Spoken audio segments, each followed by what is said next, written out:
Scripture says, the wicked borrows money and does not want to pay back, but the righteous gives generously. Let me share my experience to you in dealing with people with regards to this particular scripture. And I thought that my experience would help you to be able to form your decision eventually.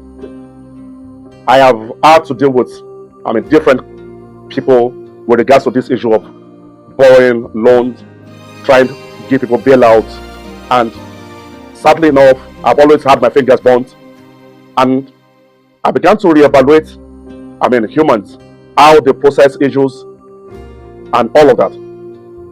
Now, I would naturally think that if anyone gives you a bailout by virtue of being a friend, a contact, a family, that ordinarily persons should be grateful, and the onus will be on you to also want to do your part of the responsibility, so that that door will always still be open. You can always access it anytime you are pressed in that area. Now let me tell you, so I won't want the story to be long. Now, case one, there was a time in my life a friend came to me, a lady married, and she was pressed with her family. They needed to pay some rent.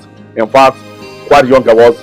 I felt that sense of empathy. She told me all of what we were going through, and the money I gave them, a portion of that money was meant to be the money I was going to buy my first land. She gave me a time frame to it.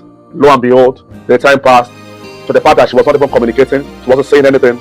And by the time I began to ask, for this money to be paid back, she picked offense. She had issues with me. Then she went on the blackmail route, and she began to say all sorts. In fact, I remember also that I had one confided in her about one fellowship that we used to go at that time. How I'd become uncomfortable with that pastor because of some unbiblical approach that I had seen, and I told this friend of mine in confidence, and she's always had that information. But it became very convenient for her to go and meet that pastor when the issue of this loan, because I was pressing, I put my feet down, I needed to get my money back. She went to tell the pastor of the many things I told her in confidence, all in the bid, to get at me for my own money. Eventually, what happened? I lost my money. I also lost that valuable relationship. Case two, I've also at some point also had to help a mentee of mine. This is a mentee whom the Lord used me for to come into faith, nurtured her for many years. She got married, and she spoke to me about how she needed some funds to be able to bolster her business. And she told me the time frame, and I also released the fund to her at some. And it was also time for her to pay back. And she wasn't picking calls. She wasn't talking. They were not talking. She wasn't talking. And the next thing, I began to send mail and text, and she sent me one of the worst stinker of my life. At some point, she told me that I was pressing on her, that do I know what she was going through, that thank God that she did not even make the decision to marry me. And I had to read that SMS over and over. Was there any time I ever proposed to this lady? No. Was there any ever point I ever desired to marry her? No. In fact, I prayed her into marriage. She was my mentee of many years. At some point, so by the mercy of God, my labor of love was on her. And again, like I said, case two, she went on emotional cheap blackmail route and wrote me a stinker. And then, of course, I lost my money. And 15 years down the line, I also have lost a relationship, a valued relationship, because I borrowed her money.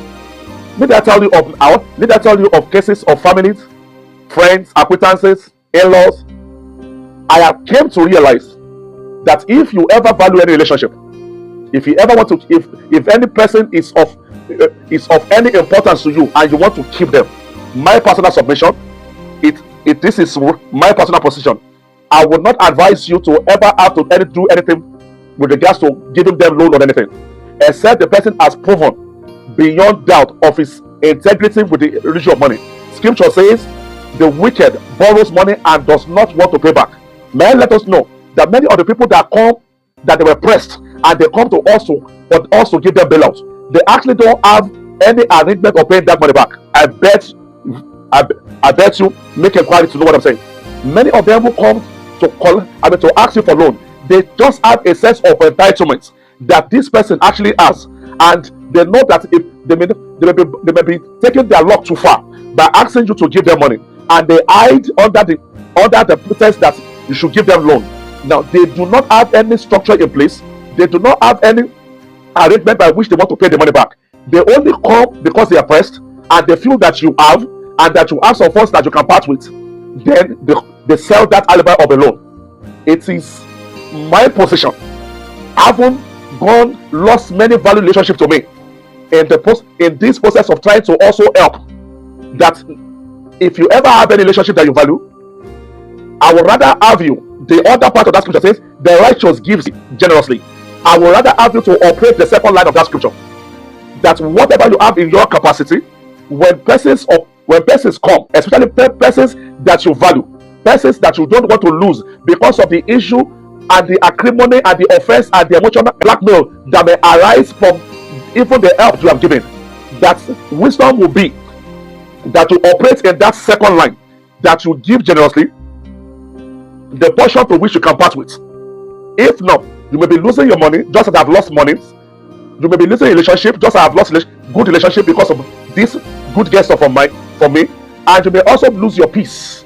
So I beseech us, for us to know that a good kind gesture, such as giving loans out, may also backfire to you if you do not do your proper appraisal of the person you are trying to give this help or bailout to.